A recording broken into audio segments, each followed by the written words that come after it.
Over this past weekend, the massive country music festival known as Stagecoach took place out in Indio, California, as it does every year. And the kickoff night was on Friday, April 26th. And the very first headliner for the weekend was Eric Church. However, after Eric Church's performance, many fans turned to social media to share their frustration and disappointment at Eric Church's performance. Numerous complaints surfaced from fans as they described Eric Church's performance as boring, as well as he sat down on a stool throughout his entire set and did not have much physical interaction at all with the crowd. And in addition to those complaints, others also voiced their frustration about the creativity and the inspiration behind Eric Church's set, which encompassed a more of a gospel setting. And in just a moment, we are going to get to some of those complaints shared on social media. For many of you out there who did not attend the event and do have access to Prime Video,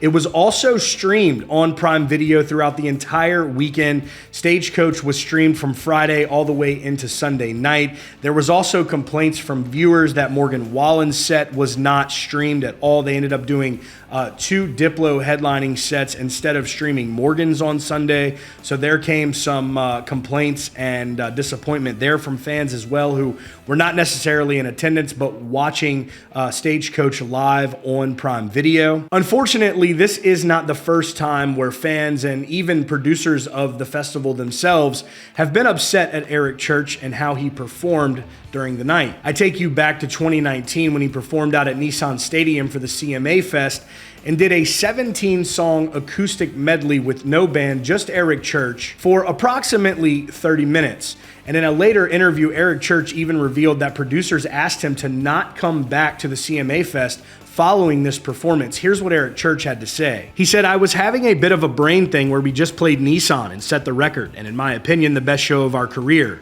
And then I'm back 3 weeks later, and I've got to figure out how to do something that's gonna be memorable again.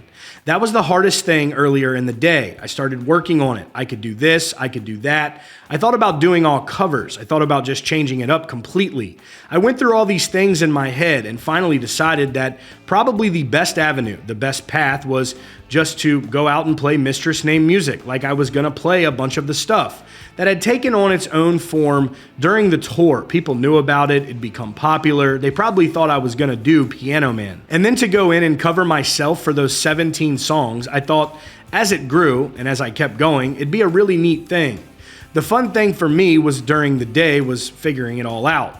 How can I play for 30 minutes and not stop? And that was my set time. Can I pull all that off and then get back to Mistress at the end? So I had a lot of fun just trying to figure that out. That was a challenge, and I love stuff like that." He continued and added, "I was by myself. I didn't let anybody know.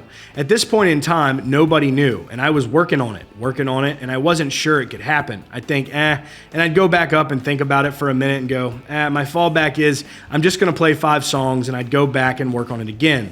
Finally, I thought, I can do this. It's gonna be something. It's gonna be ballsy. I went and told the band, the best thing that can happen is you guys leave, because if you're still here, there's a chance I'll go back and do the other. I need you to go home, and then I'm on my own." He then said, "I told them what I was doing, and they thought it was cool. I thought that'd be neat. So they all grabbed their bags and got in their cars, and they left.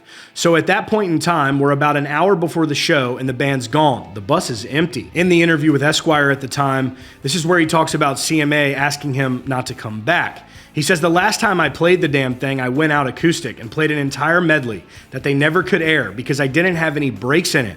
And basically they told me not to come back again, ever.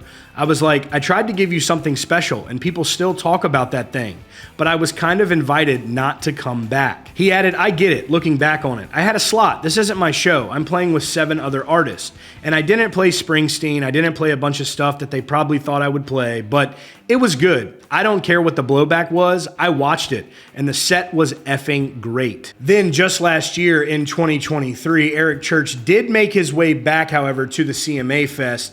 This time, fans were upset and disappointed that he did not play the hits, as well as he abruptly walked off the stage following his performance. Eric Church also provided a response to this blowback as well, where he told Rolling Stone in an interview at the time, "I was shocked because I played the show that I went out there to play. We had a time slot, and I went out there to play that slot and try to show a little bit, a peek as to what I was working on for this tour. I'm not going to reveal everything, but I'm going to give you a little peek at what this could be. All the songs are different. All the songs were changed. It was punchy. I didn't play Springsteen because I have a new version of Springsteen. You've got to come to a show and see it. And now we're going to take a look at what folks had to say about his recent Stagecoach performance. First, you have Stagecoach. We paid $600 to see a headline where people are mass leaving. Eric Church is a legend, but he hasn't gotten off the stool, and most songs are covers with the choir. This isn't what we came for. Second reads, obviously Stagecoach didn't learn their lesson from having Eric Church headline Friday night in 2016 and being a complete energy suck because he's doing it again tonight. The stream not showing any crowd shots because they are probably leaving in droves. Third writes, closing the first day of Stagecoach gave Eric Church an opportunity to gain so many fans who had never probably seen him live. The thought process to do a gospel set at 10 p.m. on a Friday night for 100,000 plus is just a thought process I can't understand. Next you have, wow, this would make me not want to even go to an Eric Church show. What is this? Next ex-user writes, are people having fun at Stagecoach right now with Eric Church on stage? I'm so bored. Another user followed up with saying Eric Church equals snooze fest. And lastly, this person says that the main stage at Stagecoach was clearing out. Eric Church hasn't sung an original in an hour's time. And as I mentioned earlier, Eric Church has provided a response to this newest criticism from his performance out at Stagecoach. He gave this answer following his set. He says, this was the most difficult set I have ever attempted. I've always found that taking it back to where it started, back to chasing who Bob Seger loves, who Springsteen loves, who Willie Nelson loves. You chase it back to the origin. The origin of all that is still the purest form of it. And we don't do that as much anymore. It felt good at this moment to go back, take a choir, and do that. For me, it's always been something with records, with performances. I've always been the one that's like, let's do something really, really strange and weird and take a chance. Sometimes it doesn't work, but it's okay if you're living on that edge because that edge, that cutting edge, is where all the new guys are going to gravitate to anyway.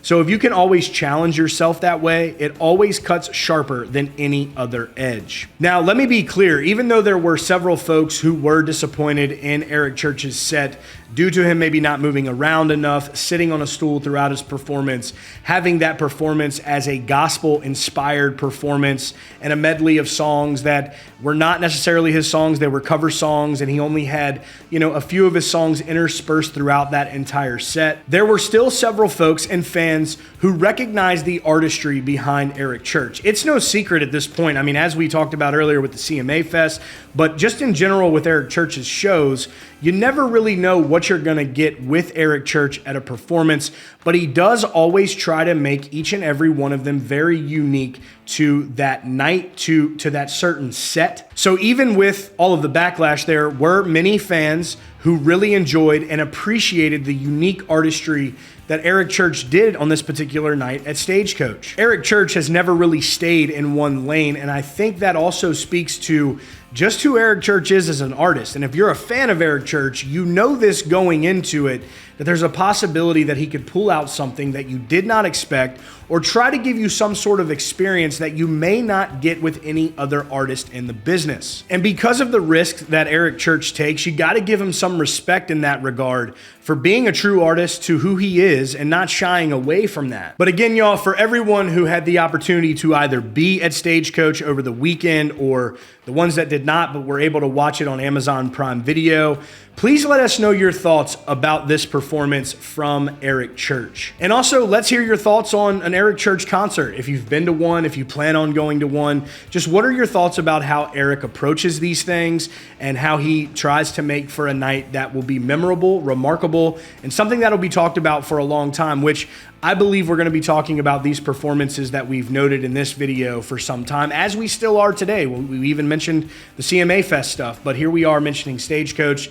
and I think this will be something that we do mention again in the future. So let us know your thoughts and comments down below. That will be it for today's video here on CountryCast. That's your latest update. Be sure to subscribe down below as well so you never miss out on any breaking news and updates.